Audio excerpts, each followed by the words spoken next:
hamil dan seterusnya yang ya, menjadi hamil yang ada di situ, bawa dengan anak. Berarti 13 keyakinan berbahaya. Berbahaya. Dalam arti bahwa ini masih berbahaya, merupakan ancaman.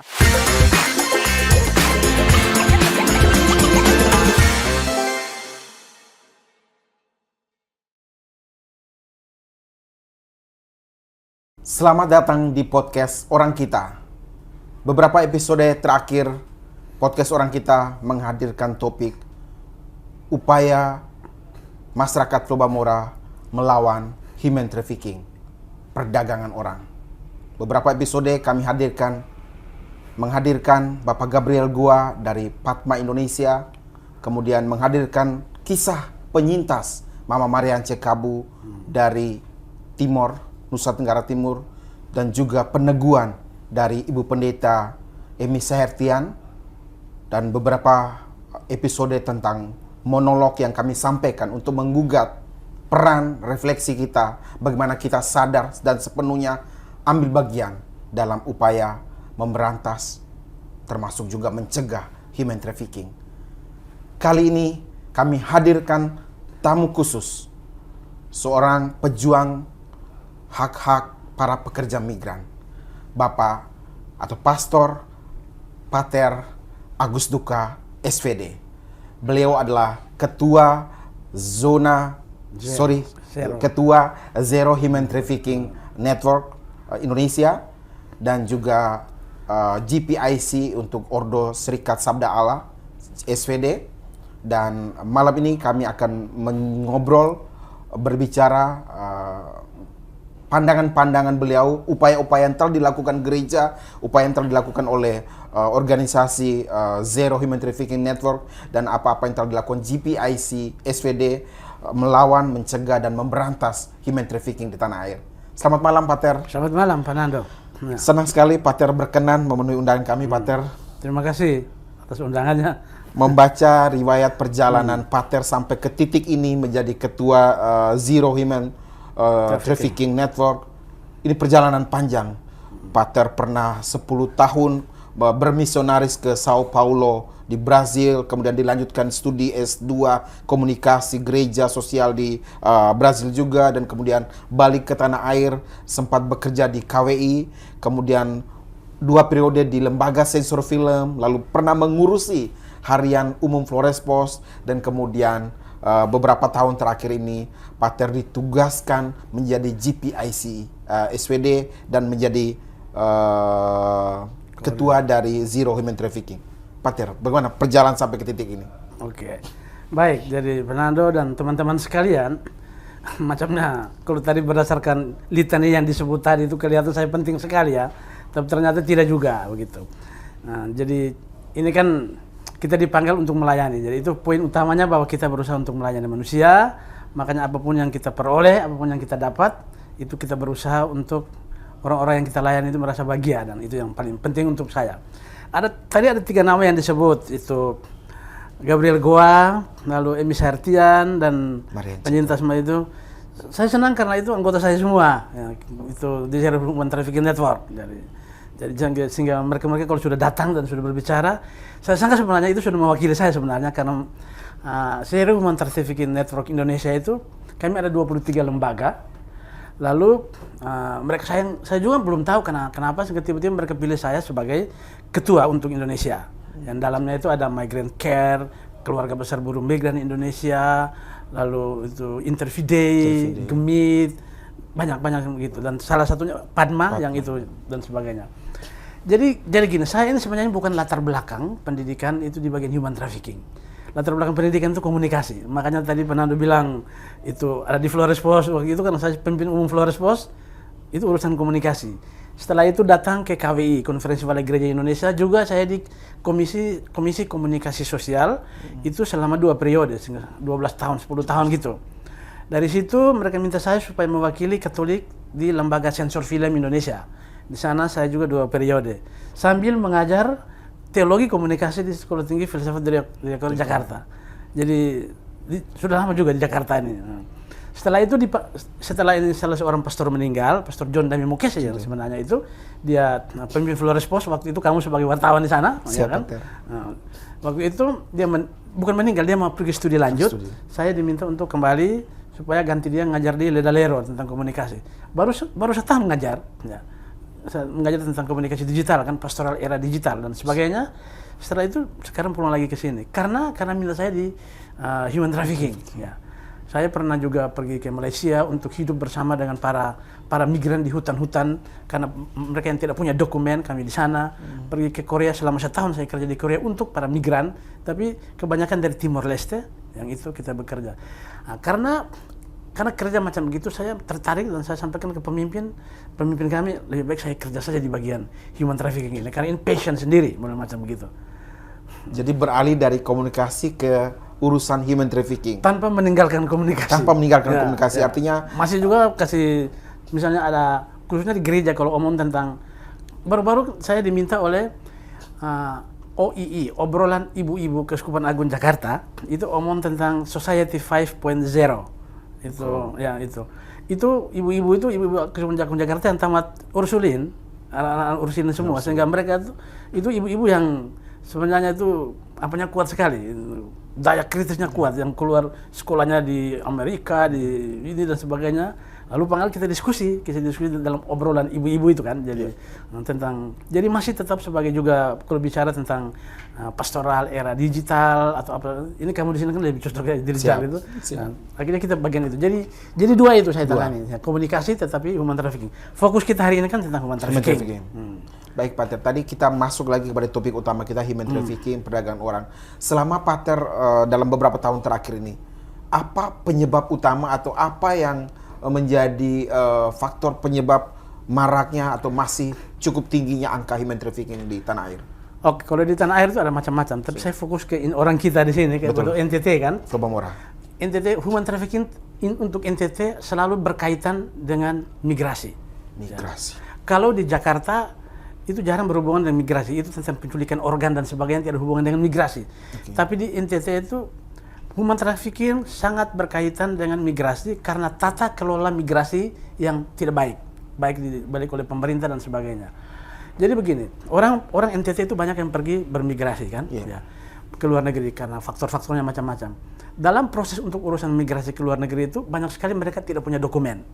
Dan itu rentan sekali kalau tidak punya dokumen. Nah, kita mulai berusaha supaya mereka berusaha mempunyai dokumen, karena orang-orang yang pergi itu bukan orang kota, orang-orang di daerah yang tidak dapat informasi, ya, yang harus bertugas di NTT untuk memberikan informasi tentang pekerjaan di luar negeri itu sebenarnya ini Dinas Naker Trans itu urusannya. Betul. Itu sesuai dengan undang-undang peraturan pemerintah, itu tugas mereka. Nah, dan mereka digaji untuk itu. Tetapi kebanyakan dari mereka, yaitu mereka tidak memberikan informasi yang memadai kepada orang-orang itu. Yang tahu tentang migrasi itu orang kota, padahalnya yang bermigrasi itu orang-orang daerah, orang-orang desa yang tidak tahu informasi. Mereka tahu informasi itu dari kawan-kawan mereka yang ada di luar atau keluarga mereka. NTT itu kan anggap Malaysia itu sebagai tanah air mereka yang kedua kan, dan sebagainya. Dan karena tidak memiliki dokumen, bukan karena mereka tidak mau urus dokumen, tapi karena mereka tidak mendapat informasi yang memadai dari pemerintah. Makanya mereka nggak tahu. Ya. Itu pertama. Lalu yang kedua, untuk orang NTT yang pergi ke ini Malaysia khususnya, itu kalau dibandingkan di Jawa lebih banyak itu perempuan. NTT bukan. NTT yang lebih ke Malaysia kebanyakan laki-laki dan orang yang tenaga kuat. Karena apa? Karena pekerjaan yang disediakan di Malaysia itu untuk orang-orang laki-laki yang kuat, kelapa sawit. Makanya ke sana. Dan majikan-majikan yang di sana, mereka lebih membutuhkan orang tanpa dokumen. Karena apa? Karena dengan dokumen kamu akan digaji sesuai dengan gaji pemerintah. Kalau punya dokumen, kamu ada hak untuk cuti. Kalau ada dokumen, kamu ada hak untuk pergi ke gereja dan sebagainya. Itu berarti mereka keluarkan banyak uang. Makanya mereka bilang, untuk apa begitu? Lebih baik. Artinya keadaan ini diciptakan oleh... Iya, diciptakan. Jadi di sana juga diciptakan, di sini juga seolah-olah diciptakan untuk itu. Sehingga kalau semua tanpa dokumen, itu berarti gampang sekali kan untuk menjadi korban human trafficking di sana. Apalagi orang NTT yang bagian pergi untuk migrasi ke sana itu kebanyakan tidak terampil karena kita tidak mempunyai sekolah untuk mendidik orang untuk terampil dalam kegiatan tertentu. Saya di sana 3 tahun di Malaysia. Itu saya membandingkan dengan orang Filipina. Filipina datang dengan sertifikat sudah tamat, mereka tahu bahasa Inggris, sehingga orang-orang Filipina itu bekerja di sektor jasa. Orang-orang Indonesia tidak, lebih banyak di sektor 3G mereka bilang itu, ya. Yang difficult, yang sulit, yang dirty, yang kotor dan dangerous, berbahaya. 3D itu. Difficult, dirty, dangerous, dan dangerous. Wow. Ya. Jadi itu 3 itu, yang kotor motor, yang berbahaya, ya, yang sulit dan sebagainya. Sehingga dalam keadaan seperti macam itu, mereka tidak bisa buat apa, tidak punya dokumen dan sebagainya. Jadi itu masalah mendasar. Untuk NTT, human trafficking selalu berkaitan dengan tata kelola migrasi yang tidak baik. Kesalahan siapa yang terbesar? Pemerintah daerah kah atau pemerintah pusat di situ, Pak Tiar melihat? Kami, ya sebenarnya semua berkaitan ya. Saya kasih sebuah contoh begini. Diminta oleh para pastor di Keuskupan Larantuka, khususnya Dekanat Lembata, Leba, diminta ke sana. Sampai di sana untuk bicara tentang migrasi aman, migrasi tidak aman, human trafficking. Lalu kumpul semua pastor masing-masing bawa 4 atau 5 umatnya datang. Mereka undang juga bupati, DPR, polisi, dan nakertalas yang berurusan itu. Lalu mereka mengeluh karena mereka tidak diberikan informasi tentang pekerjaan di luar negeri macam apa yang dibutuhkan supaya mereka gitu. Lalu itu berarti sesuai dengan peraturan pemerintah, nakertalas punya tugas yang sebenarnya untuk memberikan informasi tidak tercapai. Betul. Tetapi itu dinas nakertalas itu mengatakan demikian. Tidak, kami kasih informasi ke sana, kami turun ke daerah-daerah. Ngomong sama Romo. Tapi ada beberapa putusan dari para pastor paroki itu yang mengatakan bahwa mereka turun, tetapi mereka kumpul guru-guru pegawai negeri itu, kasih informasi kepada guru pegawai negeri. Bukan kepada langsung calon pekerja migran. Bukan kepada calon orang kampung. Jadi supaya mudah kan itu. Karena guru kan sudah terkumpul dan sebagainya. Sehingga tinggal kumpul, lalu pulang membuat laporan. Kami sudah membuat ini. Artinya sekedar menyelesaikan pekerjaan sesuai tusinya, dianggap selesai. Selesai. Padahal tidak menyentuh siapa yang harus menjadi itu kan. Sasarannya tepat. Jadi kan mudah, guru kan sudah terkumpul dan ada di situ. Jadi tinggal saja kasih tahu kepala sekolah dan beberapa penilik sekolah, gabung mereka datang kasih informasi kepada guru yang tidak perlu, yang tidak pergi ke migrasi. Nah, sedangkan orang-orang di kampung yang dari daerah banyak sekali itu. Raja Wawo itu banyak sekali. Raja Wawo sangat banyak di saya bertemu banyak itu. Siapa itu? Begitu. Itu yang pertama, jadi pemerintah kan. Lalu yang kedua, ini saya sudah mulai omong tentang riset itu. Siap. Yang kedua yang kami dapat itu tokoh-tokoh adat dan tokoh-tokoh masyarakat. Ini budaya pesta masih memberatkan masyarakat kita di sana. Pesta yang berlebihan. Pesta itu berarti mereka memperingati dan merayakan sesuatu yang penting untuk kehidupan kesejahteraan di masyarakat itu. Betul. Dengan membuat ritual-ritual. Hanya sebenarnya akhirnya mulai bergeser nilainya, bukan ritual substansinya, tapi sudah ke arah foya-foya pesta dan sebagainya, hedonisme itu benar.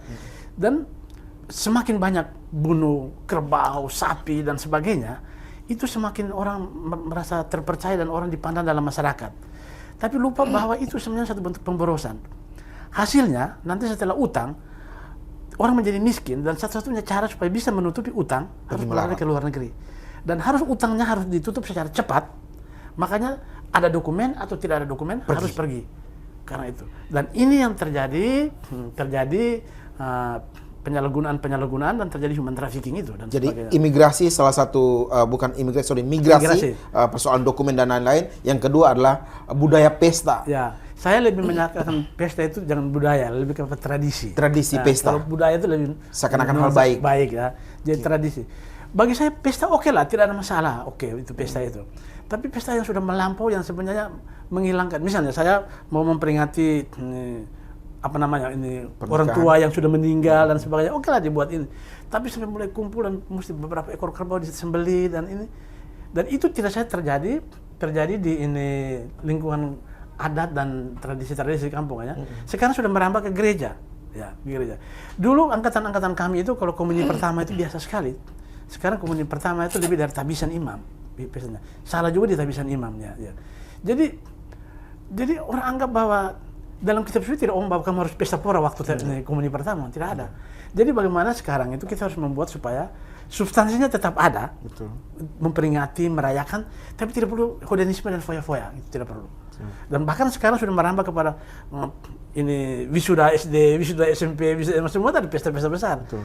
Dan untuk di Flores NTT umumnya yang macam begitu, itu sungguh memberatkan karena bertemu berarti harus makan dan minum. Kalau makan ayam kan mereka bilang ini belum makan nih. Belum makan. Ya, ayam Harus belum. potong yang Harus besar. potong itu, berkorban yang macam begitu. Dan ini yang membuat juga terjadi orang harus, mereka bilang push factor kan. Push factor itu faktor yang dorong orang untuk kita tidak bisa tahan di sini kan uang tidak ada. Kita harus pergi. Baru di Malaysia ada pull faktor yang tarik. Ya. Jadi kita di sini push faktor, di sana pull faktor karena janji bahwa pekerjaan baik, dapat begini. Coba kita melihat bahwa orang yang pergi Malaysia pulang itu yang bagus itu diceritakan. Buat ini. Yang jelek mereka tidak bisa cerita. Simpan sendirinya. Simpan untuk diri sendiri. Jadi kita sangka semuanya baik. Ternyata banyak yang menderita. Nah, LSM yang angkat tentang yang ini. Itu kedua. Yang ketiga, pemimpin agama. Peran pemimpin agama. Coba lihat pendeta, lihat pastor, lihat ustadz di NTT dalam khotbah-khotbah mereka. Berapa kali mereka berbicara tentang human trafficking? Berapa kali mereka berbicara tentang ini migrasi yang aman?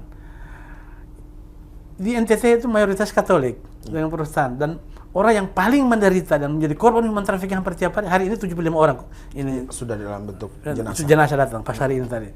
Datang itu semua itu Protestan dan Katolik. Mati begitu banyak. Itu. Tapi pastor tidak omong, uskup tidak omong, ketua lingkungan tidak omong. Lalu mereka omong apa saja ya selama ini? Ya.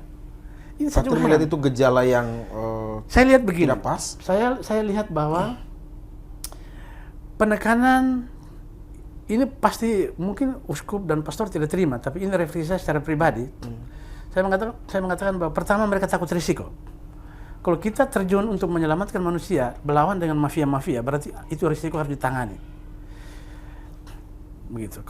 Kalau takut risiko, kita tidak akan membuat. Karena seperti Pak Menteri Polhukam, Pak Mahfud MD menyampaikan bahwa backing dari human trafficking luar biasa. Ditemukan, diidentifikasi bahkan oknum TNI, oknum Polri, bahkan bisa saja di BP2MI dan lain-lain. Saya kasih contoh, Romo Pascal yang barusan di Batam kan? Di Batam, itu pasti Gabriel sudah cerita. Nah, itu saya yang buat surat kepada Presiden supaya kita tangani segera. Karena Romo Pascal ini kan ketua GPIC Keuskupan. Lalu dia juga anggota GPIC KWI. Pada saat masalah dia, tidak ada satu uskup, tidak ada pastor-pastor secara struktural berbicara ini salah. Yang pergi itu orang-orang yang secara spontan pribadi. Dan yang banyak berbicara tentang itu dan mengusahakan supaya dia dibebaskan itu justru teman-teman kita yang Muslim. Ya. Nah, lalu nanti setelah Romo Pascal sudah dibebaskan dan segala macam, minta maaf ya bahwa gereja diundang semua orang pergi sana untuk buat pertemuan. Ya, setelah semuanya sudah beres. Saya waktu itu cukup kecewa, tapi ya sudah, kita mau bagaimana. Saya itu sampai sudah buat ini appointment dengan ini praktikno sudah kirim ini WA supaya kita segala macam, tapi mensesnek. Ya, mensesnek itu. Makanya itu, yang pergi ke itu Pak Mahmud itu kami. Ya, itu ibu ini dari siapa namanya? Dengan Pak Gabriel itu. Pak Gabriel, Sahartian juga pergi. Nah, lalu Pendeta Elga Sarah pun pergi. Dari Katolik ada suster dari Fifat, suster Geno Amaral, itu yang pergi dari sana yang waktu itu. Bertemu dengan Profesor Mahmud MD. Lalu Mahmud MD bilang begini, menarik itu. Kamu jangan datang bawa opini, saya sudah tahu semua opini, datang bawa data. Lalu mereka pulang sampaikan ke saya waktu itu, setelah pertemuan dengan MD. Saya langsung buat pertemuan Zoom waktu itu dan minta supaya si Romo Pascal sendiri hadir dan bicara, karena selama ini kita dengar dari media. Saya bilang, Pascal, engkau harus hadir bicara karena Mahmud MD minta data. Lalu dia hadir. Jadi kami semua waktu itu sekitar 300-an orang, banyak tuh. Saya secara tiba-tiba saya undang semua itu hadir, ternyata banyak juga. Barang pasti ikut. Jadi data itu yang kemudian dirangkum, kasih kembali ke Mahmud MD. 3 hari kemudian Mahmud MD ke sana dan langsung keluarkan dia dari persoalan. Mahmud MD itu orang baik loh itu. Dia cepat. Ya. Jadi macam-macam gitu. Oke, kita kembali kepada masalah pastor dan sebagainya. Saya berpikir begini, untuk masyarakat NTT peran pastor, pemimpin agama itu sangat ini berpengaruh. Maka pastor itu macam Tuhan Allah kedua. Pemerintah boleh omong apa saja, tapi kalau pastor bilang tidak, masyarakat akan ikut pastor Romo daripada ikut pemerintah. Ini potensi yang baik yang ada di para Romo dan para pastor. Makanya mereka harus bicara tentang hal ini. Yang mati paling banyak itu orang Katolik. Tapi pastor tidak bicara apa-apa, uskup tidak bicara apa-apa, dan sebagainya. Dan ini yang menjadi masalah berat. Bagi saya karena apa? Karena orang mau mencari kenyamanan lah, mau mencari nyaman. Ya. Sudah berada dalam comfort zone itu kan, zona nyaman dan segala macam yang model macam gitu. Sehingga, tetapi dokumen dari gereja tentang human trafficking banyak sekali. Surat gembala tiap tahun, dokumen-dokumen tentang human trafficking, ini dan sebagainya. Tapi sebatas dokumen, aplikasinya tidak ada.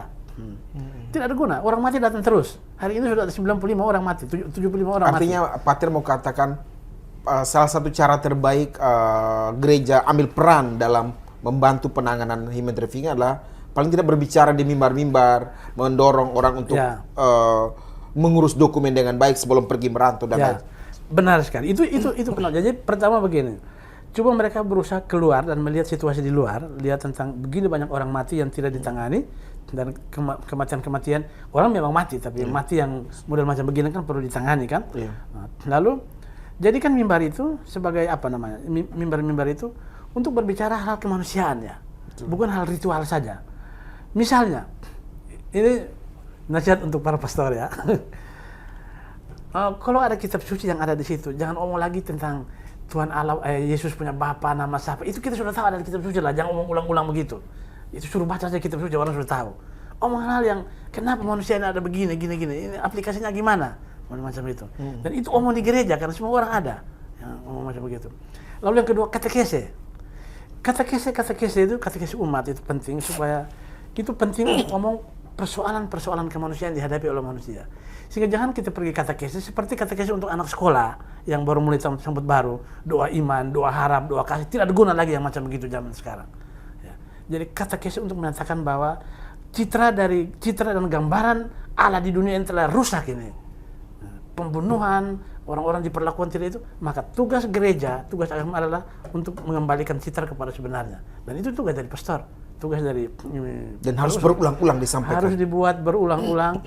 Dan juga kalau di NTT saya lihat itu kepala desa itu kebanyakan itu ketua dewan paroki yang kan kepala desa. Sebenarnya gampang itu. Kasih tahu kepala desa supaya kumpul orang. Jadi kepala desa kan ketua dewan paroki. Rata-rata. Jadi tinggal omong saja kan, tidak seperti di masyarakat yang mayoritas agama lain. Kepala desa kita masih pergi bujuk setengah mati kan. Di NTT kan kepala desa kan ketua dewan paroki, tinggal saja kebijakan paroki disampaikan kepala desa jabarkan ke RT yang juga ibu-ibu IWKRI semua di sana. Sulit apanya? Sebenarnya gampang kalau mau buat. Artinya kolaborasi gereja dan pemerintah itu sangat bisa diaplikasikan. Sangat bisa. Menurut saya sangat bisa khususnya di NTT. Karena di NTT itu saya sangka itu beda itu karena orang lebih percaya pastor, pendeta, ustadz daripada pemerintah. Ya, itu yang belum potensi tadi sudah sangat baik, tapi kemudian belum dimaksimalkan dengan baik. Itu saya sangka itu. Selain tadi, kami pernah membaca di Jagat Digital bahwa Pater pernah bersama tim membuat penelitian di beberapa kabupaten tentang 13 keyakinan atau isu yang mendorong masyarakat NTT atau masyarakat Pemurang ini pergi merantau. Tadi disampaikan beberapa, tapi ada di antaranya mungkin soal belis dan lain-lain yang mungkin menjadi poin. Bisa dijelaskan? Itu ada beberapa, ada 13 itu. Jadi kita membuat riset itu, lalu ada 13 yang kita bilang conviction, kan keyakinan yang berbahaya sebenarnya. Harmful conviction, kita bilang begitu. Jadi keyakinan 13 keyakinan berbahaya. Berbahaya. Dalam arti bahwa ini berbahaya, merupakan ancaman. Ancaman belis kan? Belis itu sendiri tidak ada masalah karena belis suatu alat untuk saling membangun hubungan antara mereka. Tetapi dengan belis yang mahal sekali membuat orang membelis, sesudah itu habis belis orang menjadi miskin sama sekali. Itu dampak pertama, ekonomi. Dampak kedua, perlakuan terhadap perempuan. Karena saya membelis dia mahal, setelah perempuan datang ke saya akan jadi sebagai harta milik.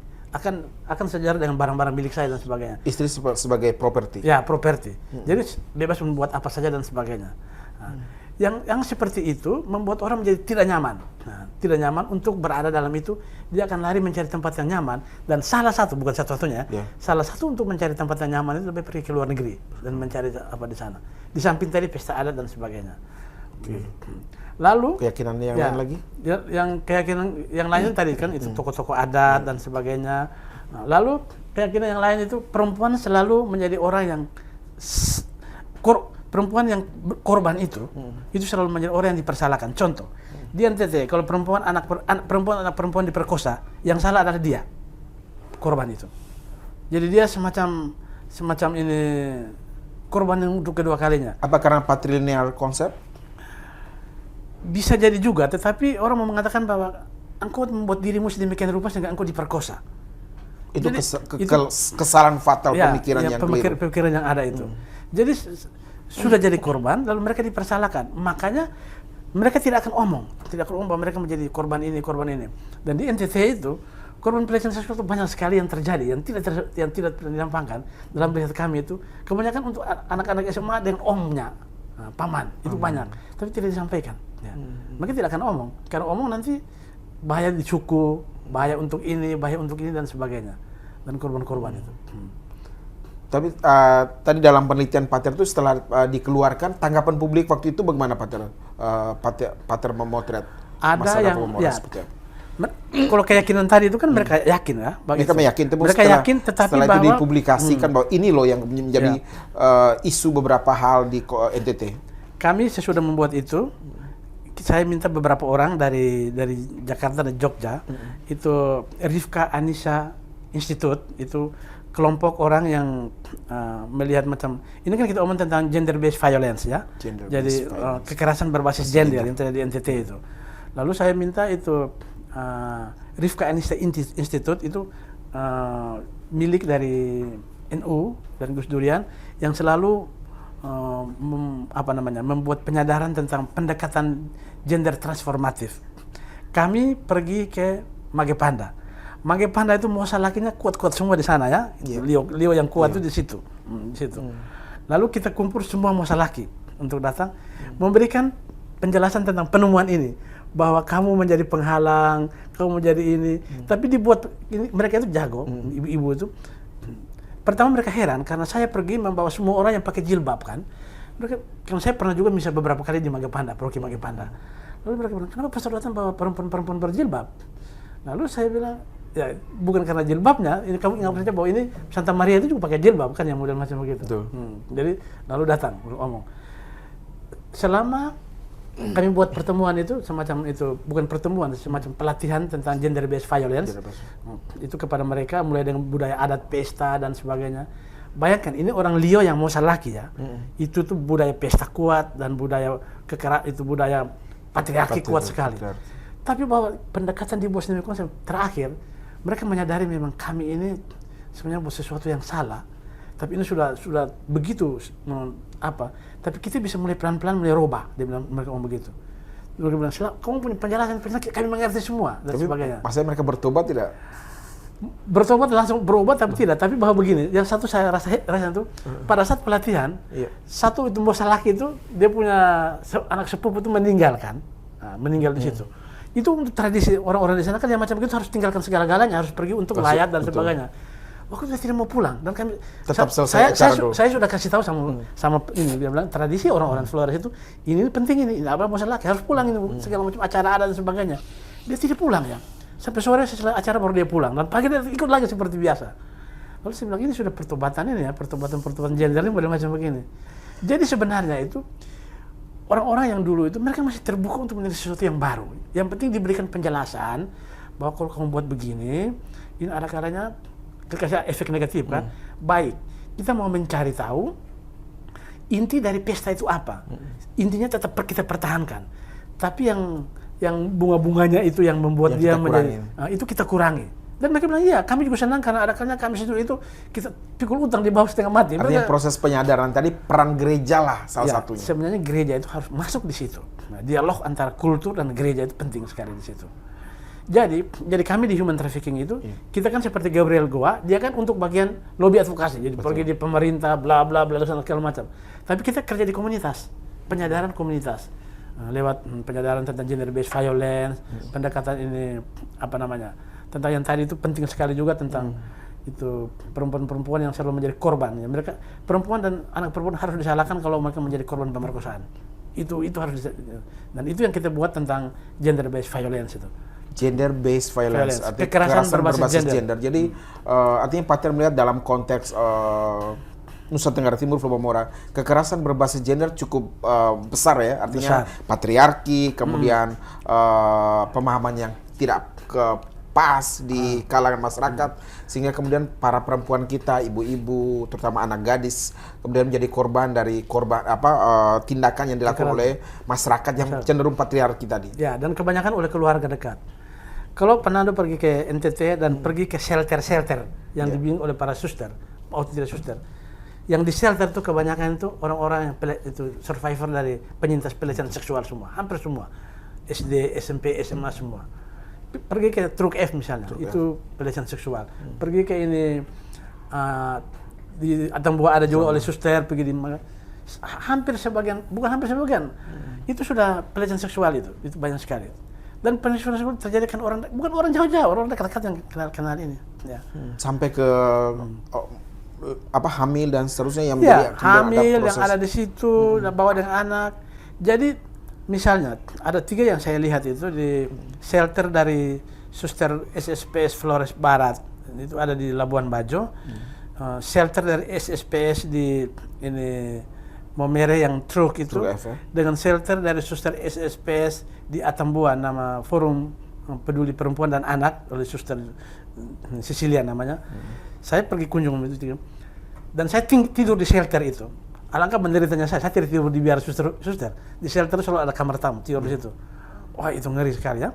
Apa yang Pater lihat di Banyak anak yang masih trauma dan teriak sembrono saja setiap itu. Anak-anak kecil banyak, ada yang datang dengan anak. Ada juga ibu-ibu yang ibu rumah tangga yang diperkosa oleh ininya itu. Jadi mereka macam trauma yang membuat mereka macam begitu. Dan hal seperti itu sebenarnya itu forum-forum pemerintah yang berurusan dengan perempuan dan anak itu harus tangani ya, semacam itu. Dan itu semua itu terjadi itu di kampung-kampung ini, di kampung-kampung. Mungkin di kota tidak mau dipublikasikan kan, ada juga. Di kampung kan langsung kentara kan, orang yang diperkosa, lalu ada sanksi sosial. Takut itu, nanti suster yang pergi bawa dan sebagainya. Itu banyak sekali. Baik Pater, kita kembali sejenak tadi disampaikan bahwa memang Pater tadi adalah ketua Zero Human Trafficking Network. Kami ingin tahu lebih jauh nih, ini kan menarik, organisasi besar kemanusiaan yang memperhatikan hak-hak para pekerja migran di tanah air. Di dalamnya ada Migrant Care, ada kemudian Patma, ada Truk F, ada Interfide dan lain-lain. Proses untuk mengkolaborasikan sejumlah lebih dari 20 organisasi sipil tadi, seperti apa Pater mengendalikan, melakukan kerja-kerja seperti apa? Jadi mereka ini kan masing-masing sudah punya fokus kerja kan. Misalnya Interfide, Pendeta Elga, dia itu lebih untuk hubungan antar agama. Jadi agama Islam, Protestan dan sebagainya. Jadi untuk itu. Kita, karena dia hubungan antar agama, kita membuat supaya omong dalam hubungan antar agama atau dalam kaitan dengan FKUB nanti kalau bertemu itu, jangan omong tentang dogma, tapi omong tentang kemanusiaan di para pemimpin agama itu. Memang tidak gampang, tapi itu. Lalu yang kedua, Gabriel Goa misalnya, Gabriel Goa ini kan orang yang suka omong. Dan dia ada semangat untuk pergi lobby sana. Dia kita kasih tentang tim lobby dan advokasi. Nah, gitu. Dan ada yang lain. Lalu para suster itu yang untuk Katolik ya, itu tuh mereka lebih banyak kerja di shelter-shelter dan pembinaan-pembinaan dengan komunitas-komunitas yang di bawah. Kita kasih mereka tangani itu. Sekarang ini kami ada anak muda. Saya bentuk anak muda, jadi namanya Youth Task Force Anti Human Trafficking. Itu ada 2 kelompok kita buat ketat itu seleksi ketat itu. Jadi semua lewat media sosial, sehingga itu yang lamar itu untuk tahap pertama itu dibuat di Jawa, itu ada sekitar 200-300 orang yang lamar, tapi kita terima 25 dengan segala macam itu pengalaman kerja. Lalu yang di Jawa itu kebanyakan banyak itu orang-orang Gus Durian dengan NU. Katolik saya sudah sampaikan ke beberapa OMK di Paroki, hampir tidak ada minat. Ada satu Katolik yang ini dari Malang, ketua Komsos ini keuskupan, tapi itu tidak ada minat. Jadi yang ada di Jawa ini, yang itu saya ketua, kami ini sebagai orang Katolik ya, ketua, tapi anak buah semua tuh nanti kalau saya panggil bertemu semua pakai jilbab semua, muslim datang semua dan sebagainya. Nah, ini yang di Jawa. Lalu kita ada juga 25 orang di NTT. ketuanya Fani namanya, itu di Bejawa, dia di sana.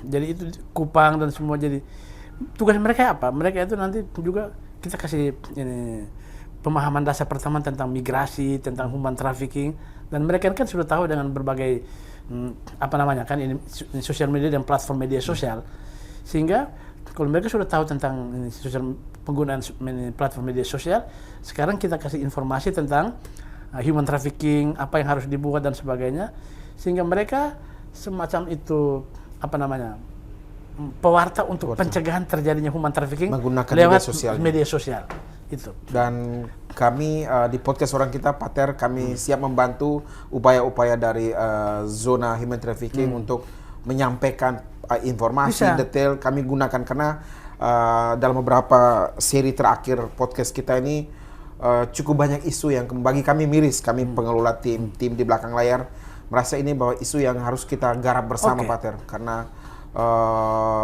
kami dengar langsung dari Ibu Mariance betapa beliau disiksa di Malaysia itu. Bagi kami itu kejahatan yang luar biasa. Yang kalau kata Pater tadi, manusia sebagai citra Allah itu dilukai, dinodai oleh sesamanya dengan dijual, dengan diperjualbelikan. Pater tadi kembali lagi. Tapi sebelumnya saya mau sambung tadi kan. Siapa tuh? Misal kita ini kan ada ini Youth Task Force anti human trafficking yang menggunakan ini portal media digital untuk itu. Mungkin sekali saya akan kumpul mereka. Ini kalian bisa bicara itu bagaimana penggunaan media yang baik dan sebagainya supaya mereka bisa bagaimana ini menggunakan media sosial, jejaringnya macam apa, apa yang konten mana yang mereka bisa buat untuk mereka dan bisa lewat ini podcast Orang Kita. Ya, siapa lewat ini Orang Kita. Siap. Khususnya di NTT. Di NTT itu ada mereka itu semangat sekali untuk itu. Karena semua anggota itu paling kurang salah satu keluarga terdekatnya menjadi korban human trafficking. Makanya mereka masuk di dalam untuk paling kurang mereka melanjutkan supaya tidak terjadi itu. Ada 25 orang NTT mulai dari Atambuat sampai di Manggarai Barat.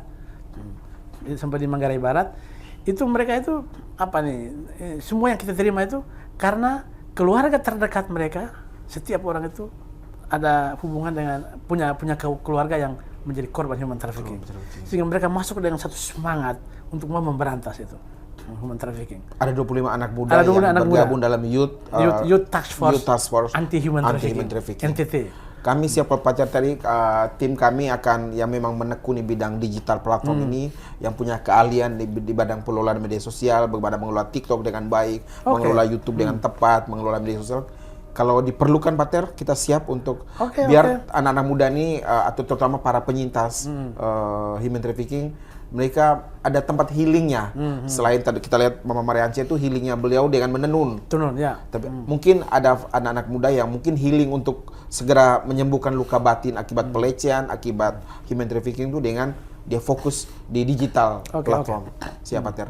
Pater, kita agak sedikit bukan ke belakang sih, ke tengah tadi berkaitan dengan para pekerja migran. Silakan, Pater. Ya. Para pekerja migran yang Pater sempat ke Malaysia, ke Korea, yang terjadi di sana seperti apa sebenarnya? Mereka itu yang tidak punya dokumen yang benar sehingga kemudian mereka diombang-ambingkan, dijual beli. Seperti apa real yang terjadi di Malaysia dan di negeri jiran? Ini bagus kalau saya cerita sharing ya. Siap, Pater. Karena selama 4 tahun tuh saya setiap tahun 3 kali pergi ke sana untuk 1 bulan. Karena kita punya paspor kan 28 hari begitu di sana. Dan saya tidak di kota, saya hidup dengan mereka dari satu hutan kelapa sawit dan hutan kelapa sawit yang lain. Itu karena apa? Karena itu yang tidak punya dokumen itu. Kalau yang punya dokumen bisa bebas berkeliaran, mereka bisa kemana-mana di bandar itu kota. Tapi yang tidak punya dokumen, dan itu hampir semua orang NTT yang tidak punya dokumen, dan mereka itu ada di hutan semua di sana. Dan coba bayangkan mereka berpuluh-puluh tahun hidup di sana hanya untuk cari uang dan kirim di rumah supaya anak bisa sekolah, rumah bisa bangun, kesehatan bisa terjamin dan sebagainya. Dan makanya saya heran kenapa mereka tidak dikasih dokumen. Lalu mereka dikatakan bahwa ilegal, tapi duitnya itu legal ya untuk dipakai di sana. Itu yang lalu mereka tidak ada hak untuk segala-galanya di sana, hak untuk keluar. Ini mereka berpuluh tahun hanya tinggal di hutan itu saja dan sebagainya. Nah, lalu bagaimana kalau ibu hamil dan sebagainya? Kan mereka hamil kan tidak punya dokumen, tidak bisa pergi ke rumah sakit. Sampai di rumah sakit, polisi itu masih baik kan. Polisi kalau datang, polisi bilang yang penting kasih kita di sini kan uang rokok, di sini uang kopi namanya. Kasih uang kopi selesai. Tapi kalau imigrasi yang dapat itu langsung masuk penjara. Jadi apa yang harus kita buat? Yang salah, berdosa, tapi harus kami buat untuk melambatkan dia. Itu kan mereka ini tidak bisa pergi keluar untuk ke rumah sakit. Kebanyakan orang Flores itu kan Katolik semua dan sebagainya. Di paroki itu kan ada orang-orang yang dokter, perawat dan sebagainya. Jadi pada saat kita mau pergi, sebenarnya dilarang untuk pergi misa untuk mereka. Karena mereka ini kan undocumented, tidak punya dokumen. Itu berarti orang yang ilegal untuk di sana. Kalau kamu pergi ke sana, itu berarti kamu mengetahui dan tidak melapor, kamu salah juga. Bagian dari begitu. kejahatan. Jadi kita ini semacam clandestine begitu. Jadi itu habis hari Minggu begitu dan sebagainya, kita ini kasih tahu ini para perawat dan ini bidan pergi untuk latih orang-orang yang di sana di hutan itu, dan dukun beranak itu kan namanya. Sehingga mereka bisa kalau sudah hamil, cara merawatnya bagaimana, tensi darah sebagainya begitu dan pulang. Tapi hati-hati, jangan diketahui oleh pemerintah. Kalau ketahui pemerintah habis lagi itu. Artinya praktek dukun beranak yang bertahun-tahun lalu sudah kita tinggalkan, terpaksa dipraktekkan lagi di Malaysia. Karena mereka ini kan tidak punya ini akses untuk masuk ke kota. Ya, tidak boleh masuk ke kota karena tidak punya dokumen. Sekali masuk di kota, mereka akan ditangkap dan masukkan ke penjara. Padahal dalam posisi hamil. Ya, hamil besar. Dan begitu pun banyak anak yang sudah besar belum bisa sekolah karena undocumented orang tuanya. Ya. Makanya biasanya mereka tidak sekolah, kita hanya kasih beberapa katekese untuk bisa membaca, menulis dan sebagainya. Tidak bisa ke gereja, tidak bisa ke pasar, tidak bisa jalannya, hanya di situ saja. Dan kalau kita pergi ini kan mereka senang ya kalau itu. Hanya saya kalau pergi juga kan kalau misa itu kan jubah yang macam Yesus punya yang satu kancing, sehingga kalau sementara misa tidak lama migrasi datang kita tinggal buka saja taruh duduk macam begini. Boleh sebagai begitu tapi tidak boleh membuat pelayanan. Saya cerita satu pengalaman ini. Silakan Bater. Kamis Putih. Saya pergi misa di hutan itu. Di Bidor, Perak. Di Perak. Di itu. Pernah ke sana ya? Saya pernah ke sana Bater. Ya, di Perak. Perak itu masih dalam Keuskupan Penang kan? Ya, Lalu sampai di sana kita harus Kamis Putih. Sana kan tidak libur kan? Jadi Kamis Putih, sebagaimana kalau orang Selatan Timur kalau Kamis Putih mereka ada kumpul bersama dan semua. Tapi ini di hutan. Ya. Lalu mereka babi hutan itu kan gampang didapat di sana. Ya, karena makan kelapa sawit kan. Ya. Sehingga karena Kamis Putih mereka mau membuat acara dan sebagainya.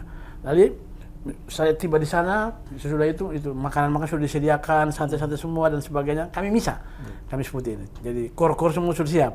Ada orang yang tugas untuk jaga gate supaya kalau polisi datang cepat calling ke sini bawa itu dan segala macam. Lalu kami misa pas sampai di bacaan pertama, tidak lama polisi itu bukan ikut gate, ikut tempat lain lagi masuk.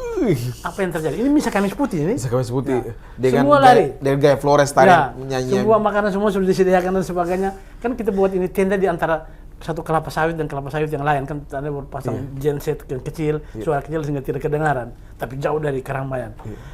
Polisi datang, bukan polisi, ini imigrasi. Imigrasi itu bahaya. Tidak lama kita sebentar misa semua lari ke hutan semua kan semua. Tinggal beberapa ibu hamil dan anak kecil. Tapi anak kecil sudah dilatih sehingga mereka hanya begitu kan. Wah ini gimana ini? Itu di bacaan pertama. Sudah bacaan pertama. Jadi polisi datang geledah semua. Polisi saya ada paspor, jubah saya sudah taruh di sini sehingga sebagai ada paspor ada di sini tidak ada masalah. Saya datang kunjung keluarga dan sebagainya. Sedangkan mereka itu yang lain itu ada paspor tapi sudah daluarsa kan sehingga sudah overstay gitu. Nah, jadi mereka hanya bayar uang rako segala macam begitu. Hanya kami tadi ada misa kan, misa Kamis Putih ini. Jadi tidak lama mereka yang lari itu WA kepada teman-teman ini, kita pindah misanya. Jadi pindah sekitar 1 kilo. Lalu bilang, pindah ke sana gimana ini makanan semua ini kuah babi ditacu besar gitu, lalu ini segala macam. Akhirnya kan saya datang bawa dengan ini L300 mobil itu, semua di dalam situ dan sebagainya. Lalu bawa sampai di sana. Tiba di sana mereka suruh buat satu tenda lagi dengan itu. Dalam waktu cepat. Dalam waktu cepat. Mereka suruh kumpul semua kan, mereka pakai ini digitalisasi. Ini penting kan digitalisasi ini. Sudah semua di sana. Kami tadi misa itu kan mulai jam 7. Ya. Tapi setelah semuanya proses semua pemeriksaan selesai kami sampai sana sudah jam 10 malam di sana. Kami ini kan sudah lapar semua kan. Mereka ini kan baru di sana Kamis Putih kan nggak libur. Sehingga mereka habis kerja baru datang. Anak kecil sudah lapar. Lalu saya bilang kita makan dulu kalau begitu. Makan pesta pon ini kan hari Kamis Putih kan. Makan semua segala macam semua. Sesudah itu mau misa ini apa namanya ini yang rasul-rasul yang itu mau cuci kaki itu kaki. lumpur semua kakinya. Saya bilang kamu cuci sedikit dulu karena saya sebentar cuci kaki kamu ya masih lumpur juga sebentar terlalu cuci sedikit dulu. Jangan sampai pastornya kesian. Karena mereka lari kan langgar hutan, lumpur segala. Saya bilang kamu cuci sedikit dulu baru kita mulai acara. Nggak semua, sampai selesai semua acara itu jam 11 malam. Jadi bisa diulang dari awal? Tidak, kami langsung dengan bacaan kedua. Ini seru ya? Seru itu. Bisa mereka tempat. Ya, masuk tempat. Jadi bacaan pertama 2 kilo di sana, bacaan kedua di sini. Aduh. Menarik itu. Saya langsung berpikir ya, saya bilang, kita kalau Indonesia ini orang tidak peduli dengan barang ini, tapi ini orang kan jarang dapat misa. Betul. Sehingga itu mereka tidak mau peduli. Yang penting bacaan mereka. Jangan sampai bilang, oh itu salah, itu keliru. Tidak lagi penting. Saya sangka Tuhan Allah mengerti mereka ini. Kerinduannya untuk. Bacaan pertama di 2 kilo yang lalu, bacaan kedua di sini. Saya selalu kalau cerita itu kalau untuk tentang migran itu sebenarnya semua bagaimana kita membuat macam begini kan, bacaan pertama 2 kilo yang lalu dan 2 jam yang lalu kan, karena bacaan kedua begini tidak bisa. Dari segi liturgi kan tidak dibenarkan. Tapi ya kita mau gimana dengan situasi ini yang tadi pertanyaan kamu bagaimana di sana situasinya. Lalu yang harus saya pikir itu orang yang tidak punya dokumen. Apakah kita tidak bisa buat dokumen, membantu pemerintah tidak bisa membantu untuk mereka punya dokumen begitu? Artinya setelah tiba di sana. Bukan. Orang Indonesia cukup pintar, Flores ini pintar. Yang mau pergi ke sana itu kan, kalau yang tidak punya kerja itu kan mereka pakai visa yang paspor yang 1 bulan itu. Paspor kunjungan 1 bulan itu. Nah, berarti sesudah 1 bulan dengan sendirinya bayar. Jadi pemerintah Malaysia itu buat begini, kamu kalau datang sebagai kunjungan, beli tiket pulang dulu sekaligus supaya pergi dan pulang. Tapi orang Flores pintar, jadi mereka pakai paspor pergi, tiket pergi saja. Sampai di sana, pas kalau ditanya tiket pulang, mereka langsung ini Traveloka, ini sudah ada ini. Tiketnya doang. Jadi orang nggak ada boarding pass-nya. Tidak ada, sudah langsung ada Traveloka, berarti tiket pulang ada, bisa masuk. Akhirnya pemerintah bilang ya, kita buat begini supaya mereka harus ada tiket pergi pulang ya. Mereka datang, kalau didapat yang bekas tiket mereka buat Traveloka ya sudah langsung ada tiket ada di sini. Begitu. Banyak akalnya juga ya. Jadi itu kan hanya bayar sekitar mungkin 1 juta lebih kan untuk tiket ke Batam kan maksudnya. Tiket pulang yang macam begitu. Jadi ada kan orang kita juga hebat itu sana malah licik seperti ular itu. Tapi menarik kalau begitu. Tapi penderitaannya itu yang di situ itu. Mereka hidup bertahun-tahun itu tidak pernah ada di situ. Makanya satu-satunya yang bisa menghibur mereka itu adalah isap rokok, minum-minuman. Mabuk-mabukan. Karena mereka perlu rileks juga ya. Tidak bisa ke kota, hanya lihat pohon kelapa sawit dan babi hutan saja setiap hari. Iya, saya pernah di sana sekitar 10 hari Pater di Bidor Station di Perak itu meliput langsung situasi para pekerja migran kita. Sedih sekali. Benar-benar kayak selalu menjaga-jaga, berjaga-jaga. Ya, mereka selalu cemas jangan sampai kita di ini dan sebagainya. Betul. Nah, dan ini kan yang harus urus ini. Itu orang selalu katakan bahwa ini mereka mati di sana, tidak. Kesalahan itu kesalahan kita di Indonesia. Jadi orang Malaysia bilang, kamu jangan anggap bahwa ini prosedur kesalahan semua di sini, tidak. Ini karena tidak diurus baik di Indonesia, maka mereka seperti begini. Coba lihat Filipina. Filipina itu kan datang semua dengan serba dilatih, mereka sudah dapat sertifikat kerja, bahasa Inggrisnya lancar, dan mereka biasa pergi itu ada dengan ini semacam dokternya untuk selalu merawat mereka, dan bahkan itu ada pastornya juga, pastor migran namanya. Pastor migran. Nah, jadi mereka yang resmi dari negara. Itu G2G kan, kalau begitu. Kita ini kan G2G saya baru lihat ada beberapa ke Korea G2G. Tapi ke Malaysia ini ya G2G bagaimana? Nah, itu. Dengan cerita Pater ini, dengan penjelasan Pater tadi dari awal sampai, jadi cukup banyak pekerjaan rumah yang harus kita lakukan. Banyak. Saya kadang-kadang bingung, ini mulai dari mana? Nah. Menurut Pater, persis yang setidaknya gereja atau kita sebagai orang Flobamora, orang NTT, kita dari pihak mungkin dari masyarakat mungkin paham bagaimana migrasi, perpindahan penduduk, perlu dokumen yang baik. Tapi lebih dari itu apa, Pater? Tahap awal yang paling tidak kita harus lakukan, membenahi ini semua. Ini menurut riset itu kita lihat ini orang mau pergi cari penghidupan yang layak dan sebagainya kan. Jadi orang mau pergi mencari penghidupan yang layak dan ini dan sebagainya. Kita tidak bisa melarang orang untuk mencari pekerjaan di luar negeri.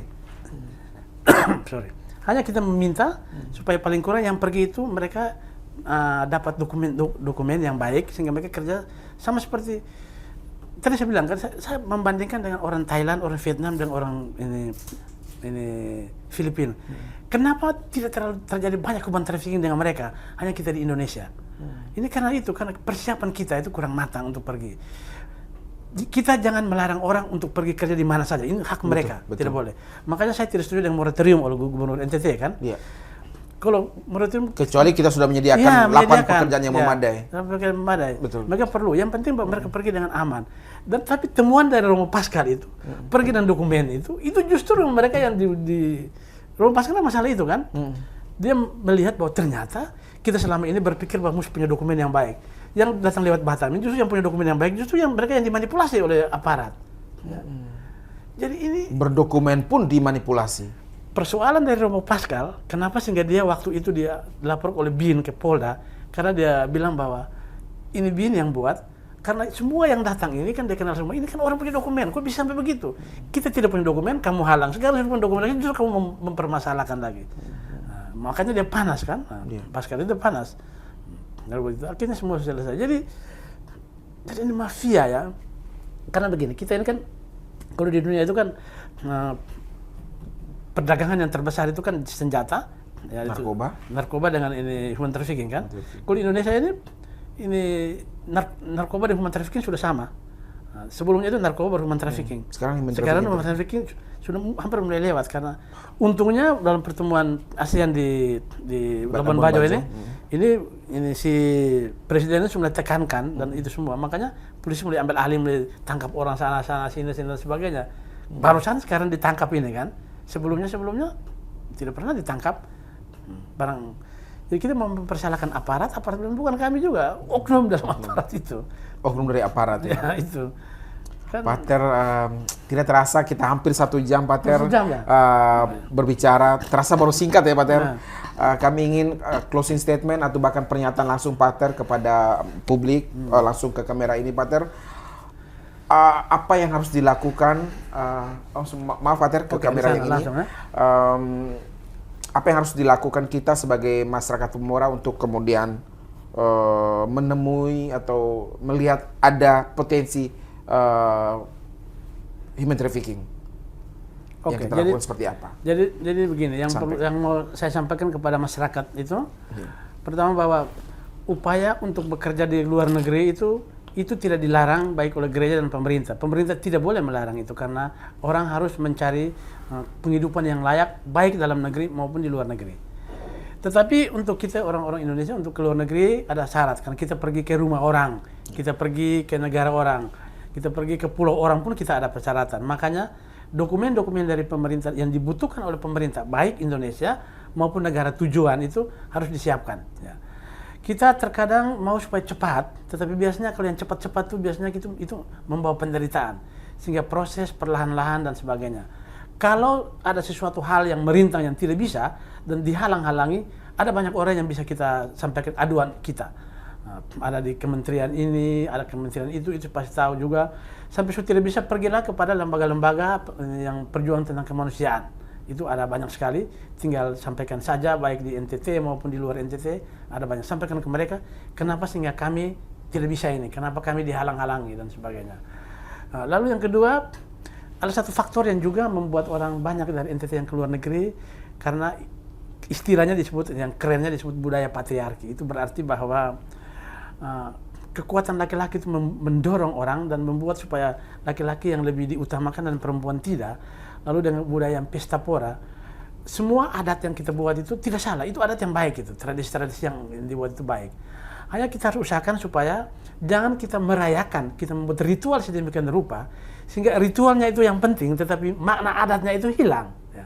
Ini yang harus dilihat supaya dengan demikian kita bisa membuat pemilahan mana yang penting dari unsur adat ini yang bisa kita tetap mempertahankan, lalu mana yang sebenarnya covernya saja yang sebenarnya kita bisa hilangkan begitu.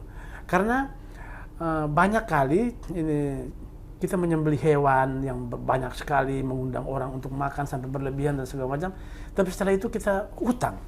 Nah, hutang itu membuat orang akhirnya harus membayar hutang itu. Kita mau cari pekerjaan dalam negeri tidak ada, terpaksa harus pergi ke luar negeri dan sebagainya. Dan karena hutang harus dibayar secara cepat, maka kita juga secara cepat mencari orang untuk antar kita ke sana. Dan pada saat itu calo datang, Nah, setelah bilang ini kalau mau cepat begini, gini dan sebagainya, akhirnya jadi dan sebagainya. Lalu yang ketiga kepada para pemimpin agama. Nah, agama apa saja lah, nah, supaya saya pikir supaya pemimpin agama itu coba sedikit terlibat dalam karya-karya kemanusiaan. Karena untuk NTT seperti yang sudah saya jelaskan tadi itu bahwa itu para pemimpin agama itu orang umat jauh lebih mengikuti daripada ikut pemerintah. Kalau bupati dengan pastor paroki, kalau bupati omong dan pastor paroki omong, umat akan ikut pastor paroki daripada bupati. Ya. Jadi, itu berarti apa? Ini potensi baik, hal positif yang ada dalam pastor paroki. Makanya gunakan potensi itu untuk mewartakan tentang bagaimana kita harus hidup baik dan terlibat dalam ini karya-karya kemanusiaan. Ritualisme baik, tapi kita jangan jahat. Bukan ritual itu baik, ritual keagamaan, tapi jangan jatuh dalam ritualisme. Karena saya berpikir saya bukan sementara mengkritik para pemimpin agama, tapi saya berpikir begini, kalau saya buat sesuatu di gereja, kan umat banyak datang, saya buat salah marah juga, umat tidak boleh omong, kan tidak boleh angkat tangan dan itu. Sehingga bagi saya ritual itu baik, tapi terkadang ritual itu sebagai alat untuk legitimasi kekuasaan saya. Ya, ritual itu. Karena kalau tidak ritual, siapa menghargakan saya? Jadi lebih baik saya pimpin misa saya di mana-mana supaya umat begini. Tapi kalau coba saya memperjuangkan hak orang kan akan mencibir dan sebagainya. Coba kamu kalau ada peristiwa-peristiwa yang menyangkut para pastor dan apa semua di Facebook atau apa. Kalau yang bersifat ritual itu ada like banyak sekali. Tetapi kalau memang pastor ada lobby dan advokasi memperjuangkan itu, orang tidak terlalu berminat, tidak ada like. Jadi karena pastor begitu menciptakan kondisi demikian sehingga seolah-olah macam bahwa yang paling penting itu kita pikir buat ritualisme, bukan kemanusiaan. Yesus itu jarang itu pergi ke gereja itu.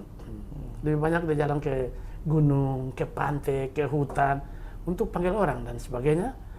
Sesekali dia pergi gereja dan sampai di gereja kalau buat salah dia pukul orang karena orang buat bisnis dalam gereja kan dan sebagainya. Sehingga itu yang bagi saya. Dan juga kepada pemerintah ya. Saya berpikir bahwa banyak masyarakat NTT yang pergi merantau itu bukan orang kota, orang desa. Itu banyak sekali. Ini orang-orang yang tidak mendapat informasi yang memadai tentang human trafficking, tentang migrasi aman. Mereka tidak pernah dapat karena mereka tinggal di desa. Naker Trans di desa itu, dinas itu yang tugasnya untuk memberikan informasi sesuai dengan peraturan pemerintah dan undang-undang. Bahwa mereka bertugas untuk menyampaikan informasi. Makanya informasi-informasi itu harus disampaikan sampai tertuju kepada masyarakat itu. Jangan ke masyarakat kota, karena penderitaan lebih banyak pada orang-orang itu. Kira-kira ini yang dapat saya sampaikan sebagai ya, semacam closing statement. Tapi kita bisa juga nanti dalam diskusi-diskusi lanjut kita sampaikan itu. Terima kasih banyak, Pak Ter. Warga Flobamura dimanapun berada, itu tadi diskusi kami, pembicaraan kami yang luar biasa dengan Pater Agus Duka SPD, Ketua Zero Human Trafficking Network yang membawahi lebih dari 20 organisasi sipil memperjuangkan hak-hak para pekerja migran, terutama yang konteks bicara malam ini, hak-hak para pekerja migran Flobamura. Orang kita. Selamat malam, salam manis untuk Flobamura tercinta.